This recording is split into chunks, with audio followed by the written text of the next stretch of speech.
प्रभु यीशु मसीह के नाम में आप सबको शालोम, जय मसीह की।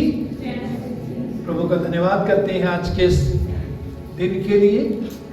आइए मेरे अजीजों, हम परमेश्वर के वचन में से यूहन्ना 21 अध्याय 1 पद से 14 पद तक पढ़ेंगे। इन बातों के बाद यीशु ने अपने आप को तिबिरियस झील के किनारे चेलों पर प्रकट किया और इस रीति से प्रकट किया, शमौन पतरस और थोमस जो दिदुमुस कहलाता है, और गलील के काना नगर का नतनएल और जब्दी के पुत्र और उसके चेलों में से 2 और जन इकट्ठे थे। शमौन पतरस ने उनसे कहा, मैं मछली पकड़ने को जा रहा हूं। उन्होंने उससे कहा, हम भी तेरे साथ चलते हैं।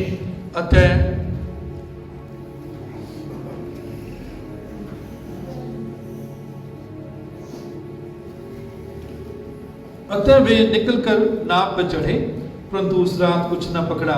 भोर होते ही यीशु किनारे पर आ खड़ा हुआ, तो भी चेलों ने नहीं पहचाना कि ये यीशु है। तब यीशु ने उनसे कहा, हे बालकों, क्या तुम्हारे पास कुछ मछलियां हैं? उन्होंने उत्तर दिया, नहीं। उसने उनसे कहा, नाव की दाहिनी ओर जाल डालो तो पाओगे।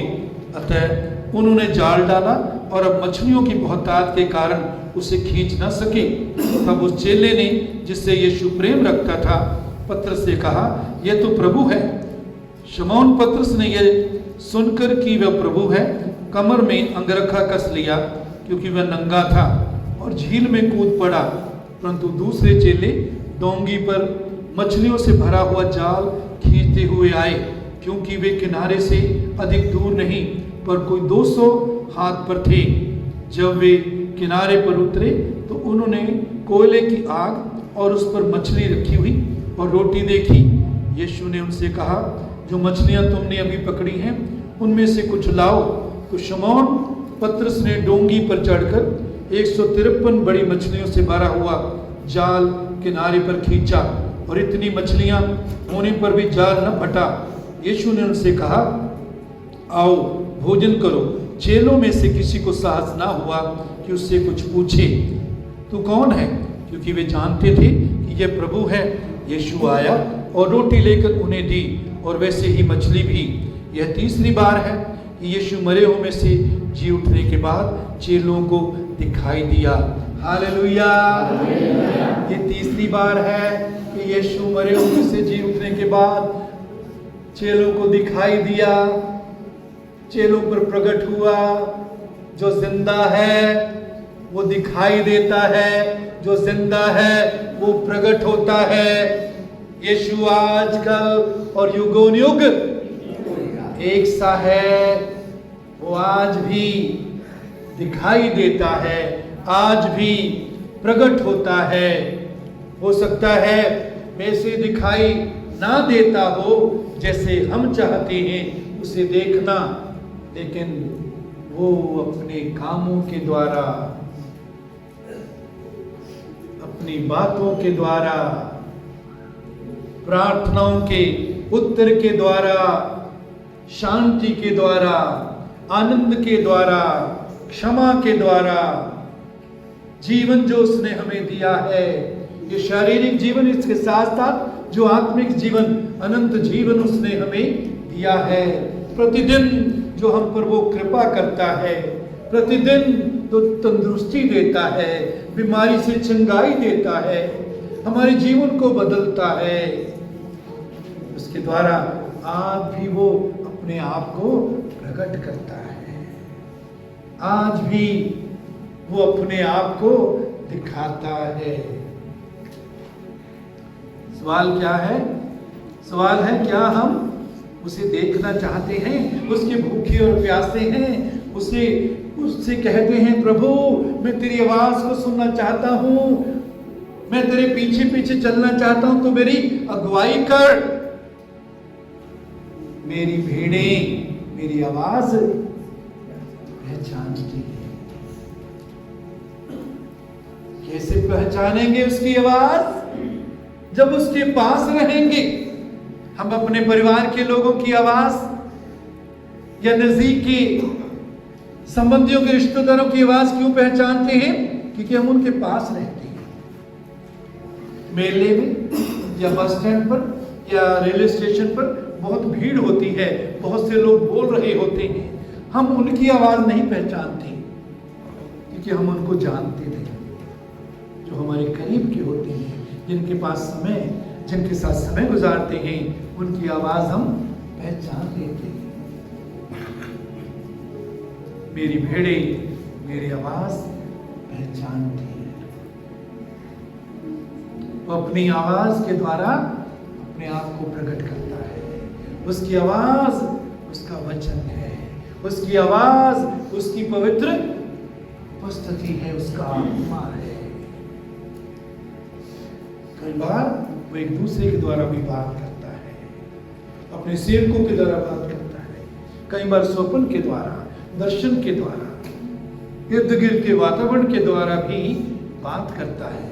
लेकिन मुख्य तौर पर परमेश्वर अपने वचन के द्वारा और अपनी आत्मा के द्वारा हमसे बात करता है, अपने आप को हम पर प्रकट करता है, अपने आप को दिखाता है, क्योंकि वो जिंदा प्रभु है, वो मुर्दों में से जी उठा है। मेरे अजीजों, 2 पद में आगे हम देखते हैं शमौन पतरस और थोमा जो दिदुमुस कहलाता है, और गलील के काना नगर का नतनेल और जब्दी के पुत्र और उसके चेलों में से 2 और जन इकट्ठे थे। प्रभु के चेले इकट्ठे थे। हम भी इतवार को इकट्ठे होते हैं, वीरवार को भी कुछ इकट्ठे होते हैं। बहुत जरूरी है इकट्ठे होते रहना। प्रभु के वचन मिलकर ज्यों ज्यों उसका दिन निकट आते देखो, इकट्ठा होना ना छोड़ो, इकट्ठे होते रहो। इकट्ठे होते रहेंगे, एक दूसरे की आत्मिक गर्मी से हम भी गर्म रहेंगे। जो इकट्ठा होना छोड़ देते हैं वो आत्मिक रीति से ठंडे हो जाते हैं और उनका जीवन फिर पुराने जीवन जैसा होने लग जाता है। प्रभु की शांति को, आनंद को, उसके साथ जो संबंध है उसको भी वो खो देते हैं। इसलिए मेरे अजीजों, इकट्ठा होना ना छोड़ें। फिर तो कम 2 अध्याय उसके 1 पद में भी लिखा है, वे सब एक जगह इकट्ठे थे। और वो जब एक जगह इकट्ठे थे चेले, एक मन थे, प्रभु की खोज में थे, उसकी हुजूरी की खोज में थे, उसने जो वायदा किया था उस वायदे के इंतजार में थे। वो वायदा क्या था? जब पवित्र आत्मा तुम पर आएगा तुम सामर्थ्य पाओगे। और जब एक मन होकर इकट्ठे थे, एकाएक आंधी की सी सनसनाहट की आवाज आई, आग की जीभें फटती हुई उन पर आ ठहरी। वो आत्मा से भर गए और अन्य अन्य भाषा बोलने लगे। इकट्ठा होना, जब सही मन से हम इकट्ठे होते हैं, सही भावना से इकट्ठे होते हैं, परमेश्वर की भूख प्यास रखकर हम इकट्ठे होते हैं, प्रभु की सुनने के लिए इकट्ठे होते हैं, प्रभु को आदर देने के लिए इकट्ठे होते हैं, तो वो इकट्ठा होना हम सब के लिए बड़ी आशीष का कारण बनता है। हालेलुया। लेकिन हम 1 कुरिन्थियों 11:17 में वहां भी हम देखते हैं कि इकट्ठे होती हैं, लेकिन क्या होता है? और उस कहते हैं तुम्हारे इकट्ठे होने से भलाई नहीं परंतु हानि होती है। तुम्हारे इकट्ठे होने से भलाई नहीं परंतु हानि होती है। जब हम अपने आप को दिखाने के लिए मैं आत्मिक हूं, मैं दूसरों से बढ़कर हूं, मैं दूसरों से ज्यादा आशीष पाया हुआ हूं, लोगों को दिखना चाहिए मैं कुछ हूं, तो हमारा इकट्ठा होना वो आशीष का कारण नहीं, उससे भलाई नहीं परंतु हानि ही होती है। जब हम एक दूसरे को माफ करने के लिए तैयार नहीं होते, मुंह से बड़ी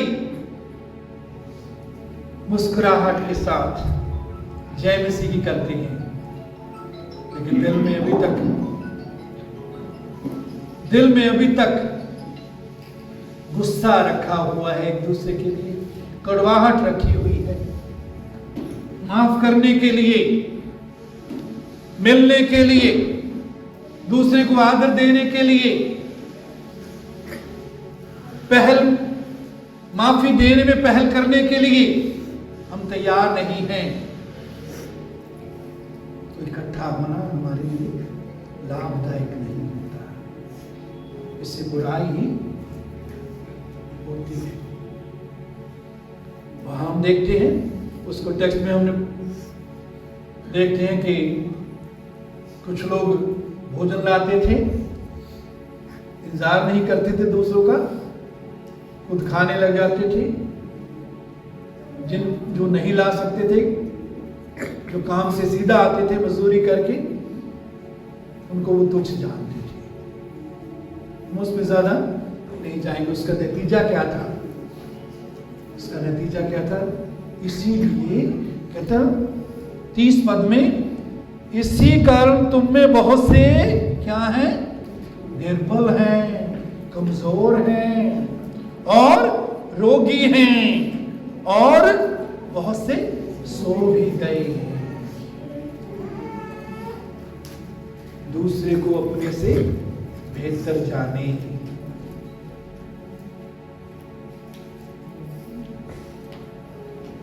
क्षमा में चले, प्रेम में चले। प्रेम में जब हम नहीं चलते, ये कौन सा प्रेम है? अगापे, परमेश्वर का प्रेम। इस प्रेम के साथ परमेश्वर ने हमसे प्रेम किया, पवित्र आत्मा के द्वारा वो प्रेम हमें भर दिया है। रोमियो 5:5। उसी प्रेम में चलने के लिए प्रभु ने हमें बुलाया है, उसी प्रेम में चलने के लिए प्रभु हमसे कहता है। वो प्रेम बिना शर्त के, उस प्रेम में हम शर्तें नहीं रखेंगे, पहले वो सुधर जाए तब मैं प्रेम करूंगा, नहीं। वो प्रेम बिना स्वार्थ, उस प्रेम में कोई स्वार्थ नहीं होता। दुनियावी प्रेम में स्वार्थ होता है, मुझे क्या मिलेगा, मुझे क्या फायदा होगा।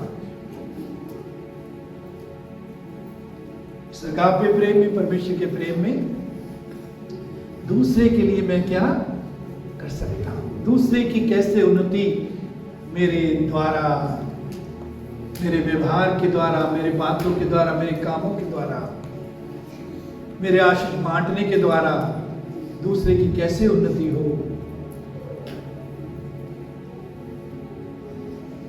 फिर ये प्रेम बलिदान करने वाला, कुर्बानी करने वाला। ये कुर्बानी दूसरे की मांगता नहीं। सांसारिक प्रेम, शारीरिक प्रेम दूसरे की कुर्बानी मांगता है। कोई हमारे लिए कुर्बानी नहीं करता, हम उससे प्रेम नहीं करते। लेकिन ये अगापे प्रेम, ये परमेश्वर का प्रेम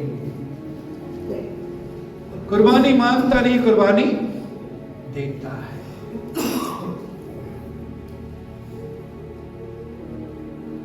मैं घटूं तू बढ़े, प्रभु तेरा स्वभाव बढ़े, तू मुझ में उन्नति करे, तू ज्यादा से ज्यादा मुझ में दिखाई दे। यीशु ने अपने आप को प्रसन्न नहीं किया, यीशु अपने आप के लिए नहीं जिया, उसने अपने आप को खाली कर दिया, दास का रूप धारण किया। किससे खाली किया? वो उस ईश्वरीय जो उसकी पदवी थी, ईश्वर तब से, ईश्वरीय सामर्थ्य से, ईश्वरी महिमा से उसने अपने आप को खाली कर दिया और मनुष्य का रूप धारण किया, मनुष्य बन गया और दास का रूप धारण किया।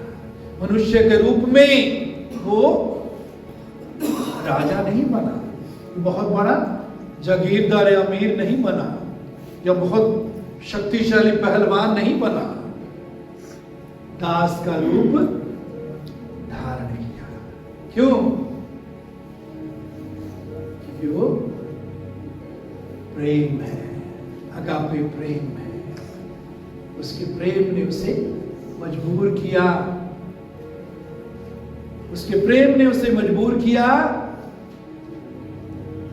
उसके प्रेम में ही परमेश्वर का पुत्र मनुष्य का पुत्र बन गया, ताकि हम जो मनुष्य के पुत्र हैं हम परमेश्वर के पुत्र बन जाएं। Hallelujah, hallelujah.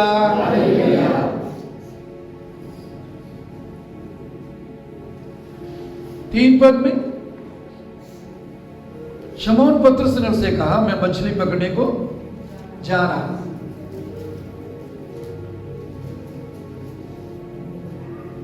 क्या बोलते हैं, बड़ा ध्यान दें। जो हम बोलते हैं उसका हम पर भी असर पड़ता है, दूसरों पर भी असर पड़ता है। ऐसे मुंह से मुंह में जो आए बोलते ना रहे।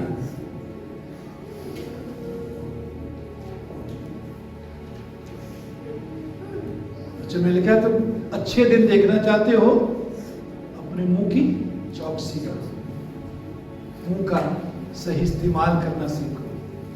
जहां बहुत बातें होती है वहां अपराध भी होता है। मेरे अजीजों, पतरस कहते मैं मछली पकड़ने जाता हूं। पतरस सब बातों में आगे होता था। अलग अलग क्वालिटीज होती हैं, अलग अलग पर्सनैलिटीज, व्यक्तित्व होते हैं।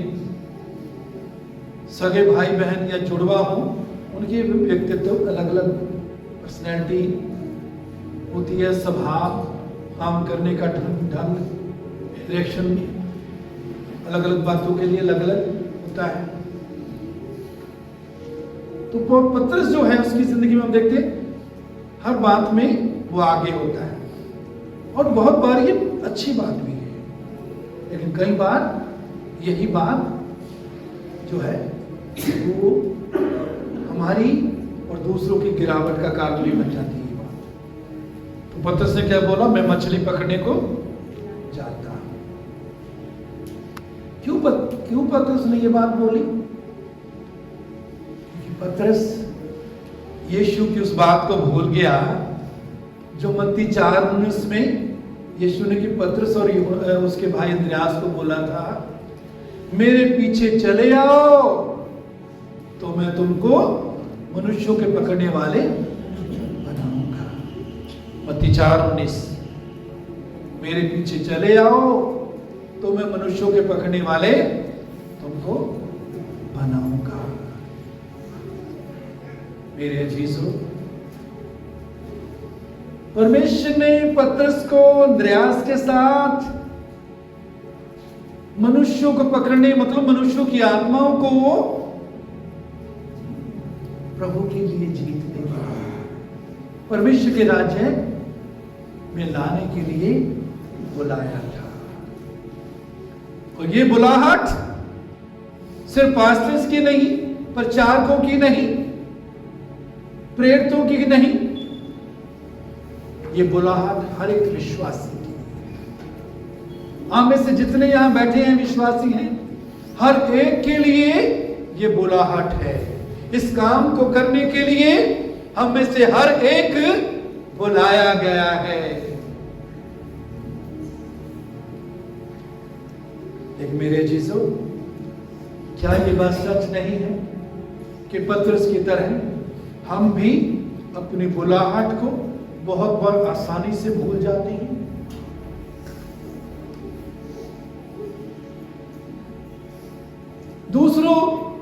को प्रभु के राज्य में लाने के लिए, उनको जीतने से पहले कुछ और बातें हैं जिनके लिए हमें बुलाया गया है। वो बातें हैं प्रभु जैसे बनने के लिए हमें बुलाया गया है। जैसा मसीह यीशु का स्वभाव था वैसा ही तुम्हारा स्वभाव हो। प्रभु के प्रेम में चलने के लिए आपको और मुझे बुलाया गया है। पवित्रता में बने रहने के लिए हमें बुलाया गया है। यीशु के समान प्रतिदिन हम बनते जाएं, उसके स्वरूप में, उसकी समानता में हम ढलते जाएं, इसके लिए बुलाया गया है। हम बुलाए गए हैं प्रतिदिन अपने आप को उसके वचन से भरी। हम बुलाए गए हैं प्रतिदिन उसकी उपस्थिति में रहें, उसकी हुजूरी में रहें, ताकि बदलते जाएं। मेरे अजीजों, इससे पहले कि हम दूसरों के लिए आशीष बने, दूसरी आत्माओं को हम जीतने वाले बने, हमें प्रतिदिन बदलना है। हमें प्रभु की नजदीकी में रहना सीखना है। हमें प्रभु की सुनना सीखना है, उसकी इच्छा में बने रहना सीखना है, उसकी हुजूरी में चलना, बने रहना सीखना है, पवित्र आत्मा की अगुवाई में बने रहना और चले रहना सीखना है। तब क्या होगा? हम दूसरों के लिए वचन बन जाएंगे। वो देहधारी वचन, जीवित वचन, जिसने हमारे लिए देह धार ली, वो हम में दिखाई दे। हम दूसरों के लिए बाइबल बन जाएं।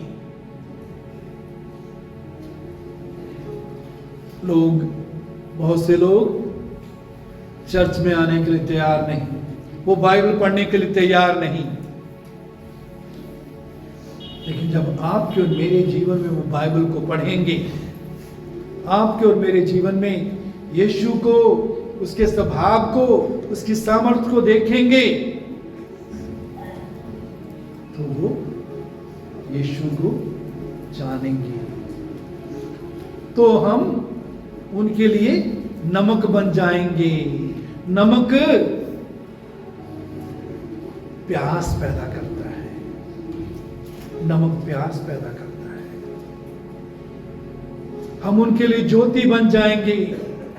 अंधकार उनके जीवन से चला जाएगा। ये बहुत जरूरी है कि हम विश्वासी ये सीखें। इस बात के लिए प्रभु ने हमको बुलाया है। उस बुलाहट में हम बने रहें, भले काम करने के लिए बुलाया है। यीशु जैसा जीवन गुजारने के लिए बुलाया है। पतरस भूल गया, हम भी भूल जाते हैं। लेकिन मेरे अजीजों, पौलुस कहता जो पिछली बातों को भूलकर आगे निशाने की ओर दौड़ता चला जाता। हम पिछली बातों को भूलकर निशाने की ओर दौड़ते चले जाएं। भूल जाए पिछली बातों को, जो गलतियां की। हम सब से गलतियां होती हैं। हम सब कभी न कभी गिर जाते हैं। खड़े होकर आगे बढ़े, खड़े होकर आगे बढ़े। कभी भी गिर गए, पश्चाताप करें, प्रभु से अनुग्रह मांगे, सामर्थ्य मांगे। प्रभु मुझे सामर्थ्य दे, मैं जय में चलूं। इस पाप में, इस बुराई में, इस गलती में, इस कमजोरी में मैं जो गिर गया, मैं सफल हो गया, मुझे सामर्थ्य दे, मुझे अनुग्रह दे। पवित्र आत्मा के द्वारा मेरी सहायता कर, इस पर मैं जय पाकर चलूं। प्रभु देता है जब हम उससे मांगते हैं। मेरे अजीजों, तो पतरस भूल गया। और याद रखिए, जो हम बोलते हैं, जैसे मैंने पहले कहा, उसका हम पर भी असर होता है और दूसरों पर भी असर होता है।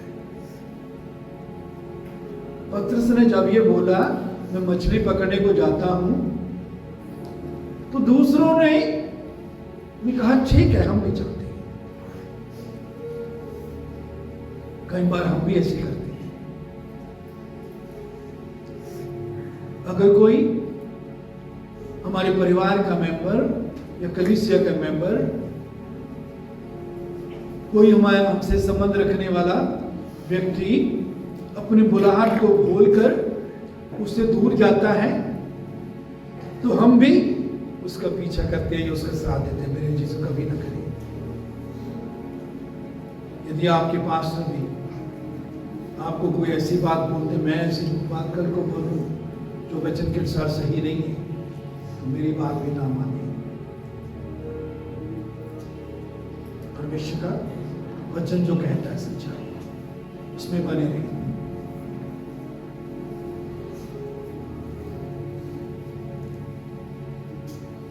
तो हम क्या बोलते हैं?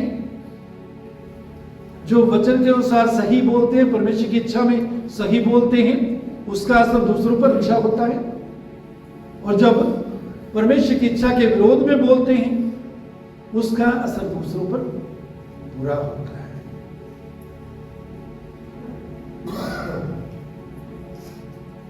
हम अपने परिवार के लोगों के लिए जिम्मेदार हैं, अपने साथ काम करने वालों के लोगों के लिए, उनके जीवन के लिए जिम्मेदार है, अपने पड़ोसियों के लिए, रिश्तेदारों के लिए भी जिम्मेदार है। हम एक दूसरे के लिए भी जिम्मेवार है। परमेश्वर ने जब कायन को पूछा तेरा भाई हाबिल कहां है, उसने क्या जवाब दिया? क्या मैं अपने भाई का रखवाला हूं?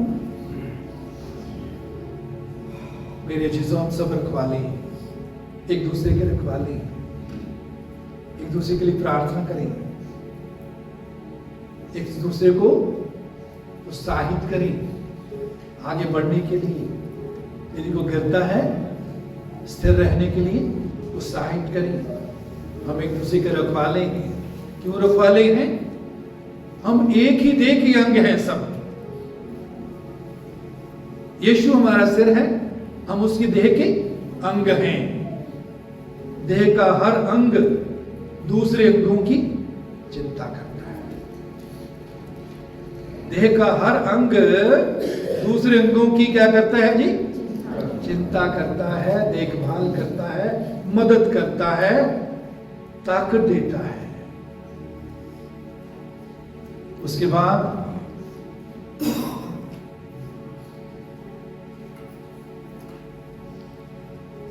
तीन पद में आगे लिखा है, अंत में निकलकर नाव पर चढ़े, परंतु उस रात कुछ ना पकड़ा।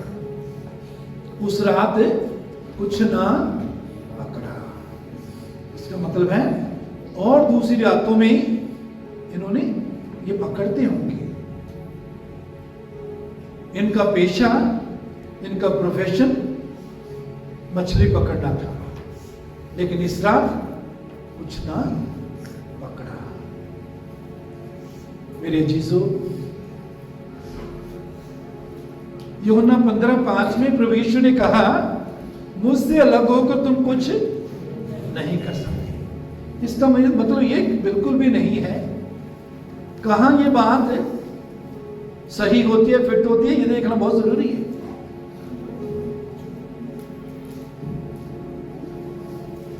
बहुत से काम है जो हम प्रभु से अलग होकर भी कर सकते हैं, पाप कर सकते हैं, कोई जबरदस्ती हमको रोकता नहीं। हम प्रभु की इच्छा से दूर जा सकते हैं यदि हम खुद चाहें।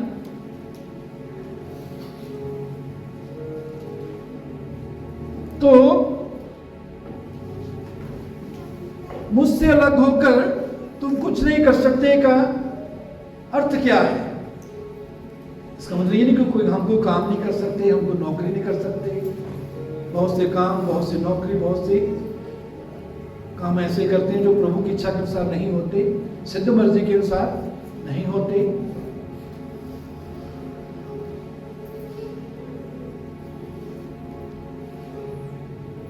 क्या बात है जिसको प्रभु कहता कि तुम मुझसे अलग होकर कुछ नहीं कर सकते? इसका अर्थ है प्रभु को महिमा देने वाली बात नहीं कर सकते। वो बात जो सिद्ध मर्जी प्रभु की हमारे लिए है, उसमें हम बने नहीं रह सकते, उसको हम पूरा नहीं कर सकते। प्रभु से अलग होकर, प्रभु से अलग होकर हम वास्तव में उसकी सेवा नहीं कर सकते, उसकी मर्जी को पूरा नहीं कर सकते। इसलिए उसमें बने रहना जरूरी है। प्रभु की इच्छा को जानना और उसमें बने रहना हम सबके लिए बहुत जरूरी है। उस रात कुछ ना पकड़ा।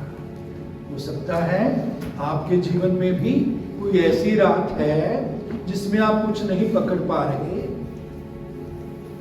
हो सकता है ये इस कारण है कि आपने अपनी बुलाहट को भुला दिया है।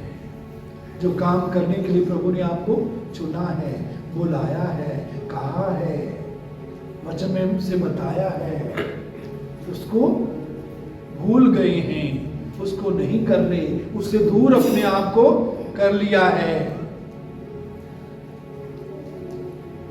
यदि ऐसा है तो हो सकता है आपके जीवन में ऐसी रात है जिसमें आप कुछ पकड़ नहीं पा रहे, कुछ आशीष नहीं मिल रही, आशीष में आप बढ़ नहीं रही, चल नहीं रही। मेरे चीजों, उसके बाद आगे हम देखते हैं, हाँ यदि ऐसा है, अगर ऐसी रात है जिसमें हम कुछ पकड़ नहीं पा रहे, कोई आशीष नहीं है, बढ़ नहीं रहे, परखें अपने आप को, अपने आप को परखो कि विश्वास में हो कि नहीं, परखो कि प्रभु की इच्छा में हम हैं या कि नहीं।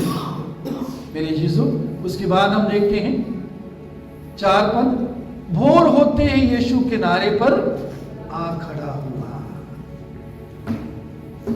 हर अंधेरी रात के बाद यीशु सुबह सुबह किनारे पर आता है।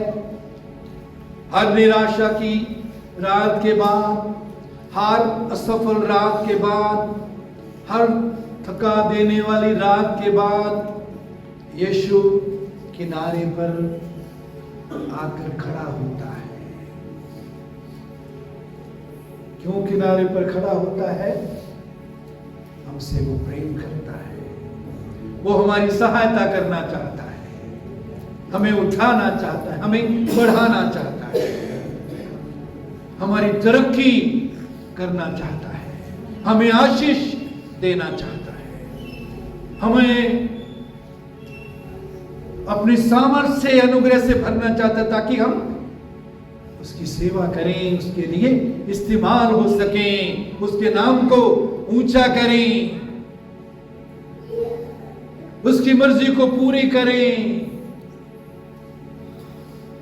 हर निराशा की रात के बाद सुबह सुबह यीशु किनारे पर आता है। मेरे चीजों, ऐसी रात से घबराए नहीं। हो सकता है आपने अपनी इच्छा से बुलाहट को छोड़ दिया, प्रभु से दूर हो गए, निराशा की रात में है, असफलता की रात में है। घबराए नहीं, सुबह होने वाली है। सुबह का सूर्य यीशु किनारे पर आने वाला है, आपको अनुग्रह देने के लिए, सामर्थ देने के लिए, रास्ता दिखाने के लिए, नया बल देने के लिए। आशीष देने के लिए, सफलता देने के लिए। मेरे जीजो, तो यीशु किनारे पर खड़ा हुआ, तो भी चेलों ने ना पहचाना कि ये यीशु है। वचन में और भी हम कई जगह देखते हैं, पानी पर जब यीशु चला तो चेलों ने पहचाना नहीं कि यीशु है। क्या समझा? भूत है। भूत चल सकता है, यीशु थोड़ा चल सकता है। भूत ज्यादा ताकतवर है यीशु से। मेरे चीजों, कई बार हमारे जीवन में भी जब प्रभु आता है, अपने वचन के द्वारा, अपनी आत्मा के द्वारा, किसी व्यक्ति के द्वारा, हमारे वातावरण के द्वारा प्रभु हमारे जीवन में आता है, तो हम वैसे ही पहचानते नहीं जैसे चेलों ने नहीं पहचाना।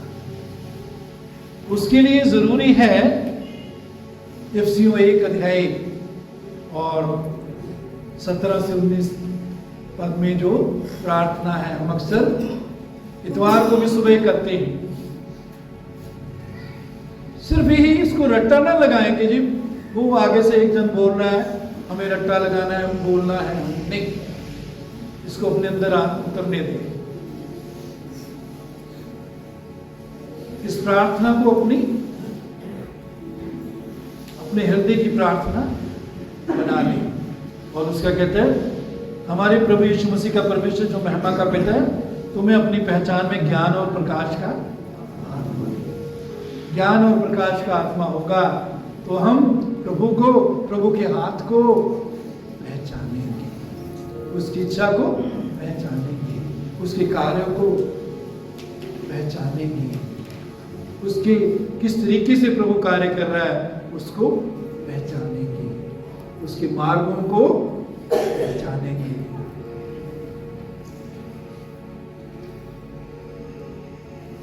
18 पद, और तुम्हारे मन की आंखें ज्योतिर्मय हो, तुम्हारे मन की आत्मा की आंखों में ज्योति आ जाए, तुम अपनी आत्मा की आंखों से देखने लग जाओ। ये प्रार्थना है। और कि तुम जान लो कि उसकी बुलाहट की आशा क्या है, 19, और उसकी सामर्थ हम में जो विश्वास करते हैं कितनी महान है।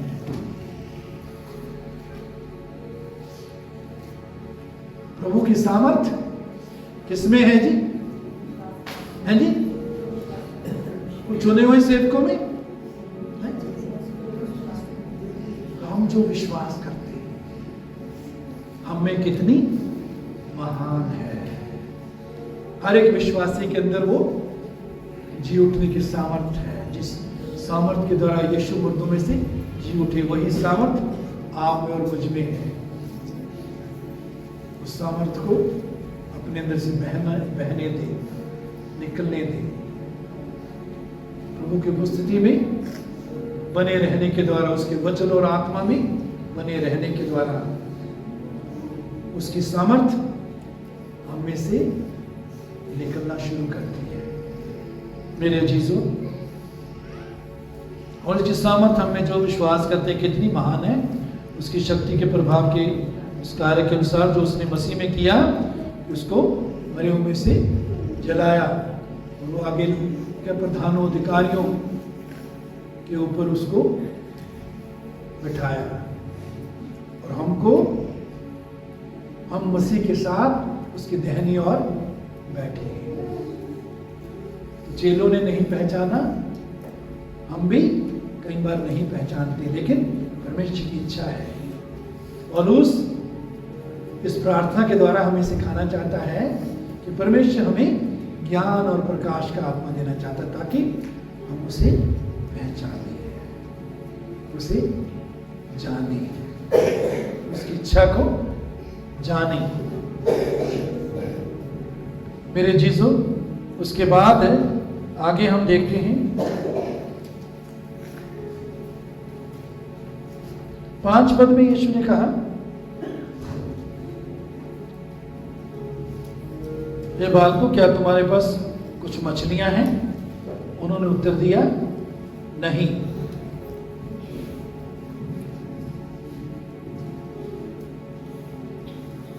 मेरे चीजों, अपनी कमी को, अपनी कमजोरी को प्रभु के सामने मान ले। प्रभु ने पूछा क्या तुम्हारे पास कुछ खाने को है? उन्होंने कहा नहीं। जब प्रभु हमसे पूछता है कहीं प्रभु नहीं, मुझे जरूरत है, मुझे तेरी जरूरत है, तेरे अनुग्रह की जरूरत है, तेरी गवाही की जरूरत है, तेरी सामर्थ की जरूरत है। नहीं तो प्रभु ने क्या किया? उसने उनसे कहा नाव की दहनी और जाल डालो तो पाओगे। और उन्होंने जाल डाला और अब मछलियों की बहुतायत के कारण से खींच ना सके। जब यीशु के कहने के अनुसार उन्होंने जाल डाला, पहले यीशु के कहे बिना उन्होंने इधर उधर सारी रात जाल डाला, कुछ नहीं मिला, एक मछली भी नहीं मिली। यीशु के कहने पर क्या हुआ? मछलियों की बहुतायत के कारण वो खींच ना सके, जाल को खींचना उनके लिए मुश्किल हो गया। और आगे यदि हम पढ़ें तो 153 बड़ी मछलियां यीशु के कहे अनुसार जब किया, जाल डाला, जिस साइड में यीशु ने बोला, विवाद नहीं किया। पतरस ने ये नहीं कहा कि प्रभु मैं तो जहां तू कह रहा मैं तो सारी रात डालता रहा, कुछ नहीं मिला, यहाँ आई नहीं, आज चली गई, हड़ताल पर है, रिश्तेदारों को मिलने गई है। नहीं, ऐसी बात नहीं। जैसा यीशु ने कहा वैसा ही किया। तो 153 बड़ी बड़ी मछलियों से वो जाल भर गया, उनको खींचना भी मुश्किल हो गया। तब उस चेले ने, जिससे यीशु प्रेम रखता था, पतरस से कहा यह तो प्रभु है। जिससे यीशु प्रेम रखता था उसने पहचाना, सबसे पहले उसने पहचाना कि ये यीशु है। क्यों उसने पहचाना? एक तरफ तो लिखा यीशु से प्रेम करता था, लेकिन दूसरी साइड क्या देखते हैं? वो यीशु के बिल्कुल नजदीक बैठने वाला व्यक्ति था। यीशु की छाती पर टेक लगाकर बैठा करता था, यीशु के नजदीक बैठा करता था। आज भी मेरे अजीजों, यीशु के नजदीक बैठने वाले लोग यीशु को पहचानेंगे, यीशु की इच्छा को जानेंगे। तो उसकी नजदीकी में रहना बहुत जरूरी है। तो शमौन पत्र से यह सुनकर कि वो प्रभु के कमर में अंगरखा कस लिया, क्योंकि वह नंगा था, और झील में कूद पड़ा। परंतु दूसरे चेले डोंगी पर मछलियों से भरा हुआ जाल खींचते हुए आए, क्योंकि वे किनारे से अधिक दूर नहीं पर कोई 200 हाथ पर थे। 9 पद। जब वे किनारे पर उतरे तो उन्होंने कोयले की आग उस पर मछली रखी हुई देखी और रोटी देखी। मेरे चीजों, किस बात के लिए उन्होंने अपनी बुलाहट को भुला दिया था? रोटी और मछली के लिए। मछलियां पकड़ेंगे, खाना की आटा, गेहूं आटा खरीदेंगे, रोटी खाएंगे और मछलियां खाएंगे। मेरे चीजों,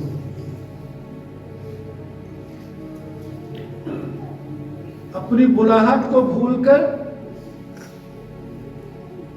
जब हम वो कार्य करने लग जाते हैं जो प्रभु की इच्छा के अनुसार नहीं होते, जिनमें हमें आशीष नहीं मिलती,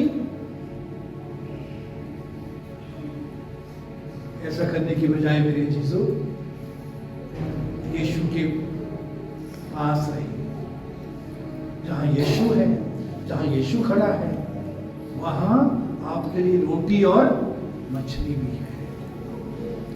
कहने का अर्थ है हमारी जरूरतें वो पूरी करने में सामर्थ्य है। अब जो ऐसा सामर्थ्य है जो हमारी समझ और वित्ती से अधिक कर सकता है। वो ऐसा सामर्थ्य है जो हमारी समझ और वित्ती से बढ़कर करता है।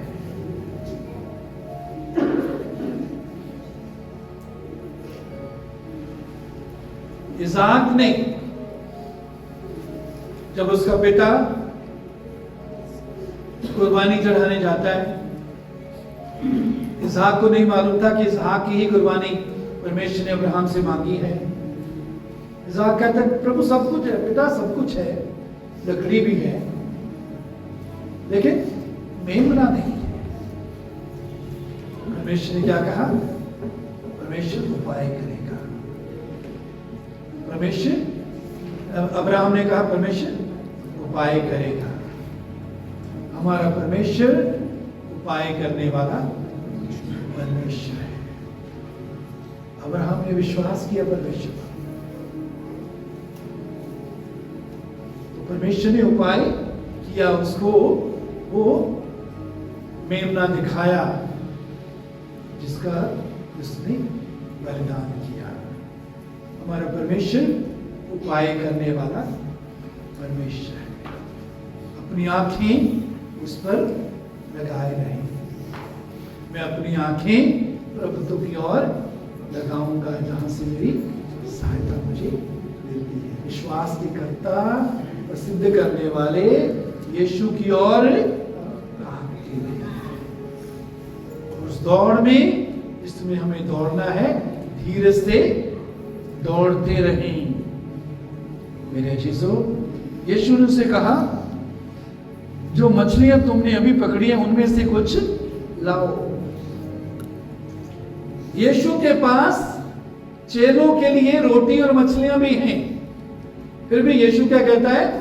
जो मछलियां तुमने अभी पकड़ी हैं उनमें से कुछ लाओ। मेरे चीजों, हग्गाई में परमेश्वर कहता है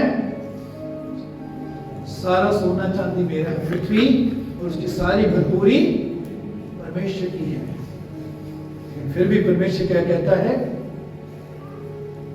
जो तुमने कमाया है, जो तुमने अपने हाथों की मेहनत से कमाया है, उसमें से लाओ।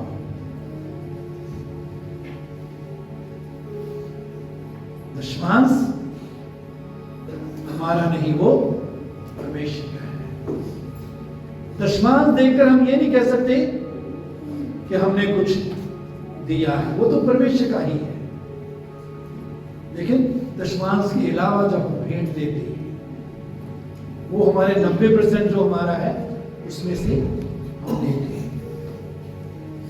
तो कहता है जो तुमने पकड़िया है उनमें से लाओ। मेरे चीजों, नए साल में दाखिल होने से पहले